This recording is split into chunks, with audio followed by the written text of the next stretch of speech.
ગુજરાતના કેટલાક જિલ્લાઓમાં પડેલા કમોસમી વરસાદ અને ચક્રવાતી પવનના કારણે ખેડૂતોના ખેતરોમાં પાકોને ભારે નુકસાન થયું છે।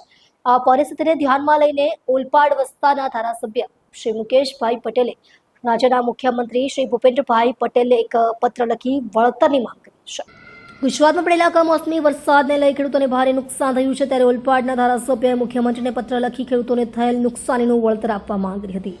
આ પત્રમાં તેમણે રાજ્યમાં પડેલા અતિવૃષ્ટિને કારણે ખેડૂતોને થયેલી ભારે નુકસાનીનો ઉલ્લેખ કર્યો છે। ધારાસભ્ય શ્રી પટેલે મુખ્યમંત્રીને અપીલ કરી છે કે તાત્કાલિક જ સરકારી અમલદારોની એક તટસ્થ સમિતિની નિયુક્તિ કરવામાં આવે, જે ક્ષેત્રનું સર્વેક્ષણ કરી નુકસાનનું મૂલ્યાંકન કરે। તેમણે તેમના પત્રમાં ભાર દઈને જણાવ્યું હતું કે આ આપત્તિના સમયમાં ખેડૂતોની મદદ કરવી રાજ્ય સરકારની પ્રાથમિકતા હોવી જોઈએ। નુકસાનીના આંકલન પછી પીડિત ખેડૂતોને પરત અને પર્યાપ્ત વળતર રાશિનું ભુગતાન કરવામાં આવે, જેથી તેમનો આર્થિક પાયો મજબૂત થઈ શકે અને તેઓ પુનઃ ખેતી શરૂ કરી શકે। તાજેતરના અનિયમિત હવામાનથી ઓલપાડ સહિતના વિસ્તારોમાં કપાસ, મગફળી અને અન્ય વાવેતર પાકોને ગંભીર નુકસાન થયું છે।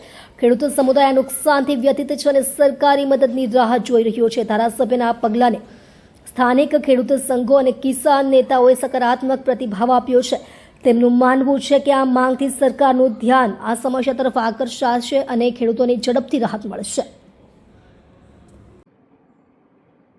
છેલ્લા 3 દિવસથી સમગ્ર ગુજરાતની અંદર કમોસમી વરસાદ વરસી રહ્યો છે। એમાં ખાસ કરીને સુરત જિલ્લામાં, દક્ષિણ ગુજરાતમાં અને ઓલપાડ તાલુકાની અંદર ખૂબ વરસાદ પડવાથી ડાંગરને ખૂબ મોટા પાયે નુકસાન થયું છે। શેરડીના જે વાવેતર કર્યું છે એમાં બી ખૂબ નુકસાન થયું છે। ત્યારે આજે મેં ગુજરાતના મુખ્યમંત્રી શ્રી ભૂપેન્દ્રભાઈ પટેલ સાહેબને,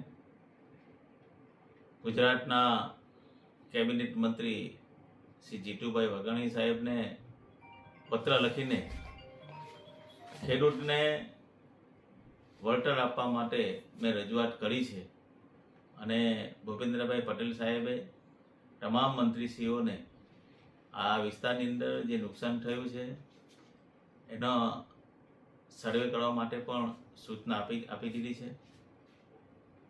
હું આપના માધ્યમથી દરેક ખેડૂતોને કહેવા માગું છું કે આ કમોસમી વરસાદને લીધે જે નુકસાન થયું છે એ નુકસાનમાં ગુજરાત સરકાર આપની સાથે છે અને મુખ્યમંત્રી શ્રી ભૂપેન્દ્રભાઈ પટેલ સાહેબે દરેક વખતે આવા સંજોગોમાં મદદ કરી છે તો આમાં પણ મદદ કરશે।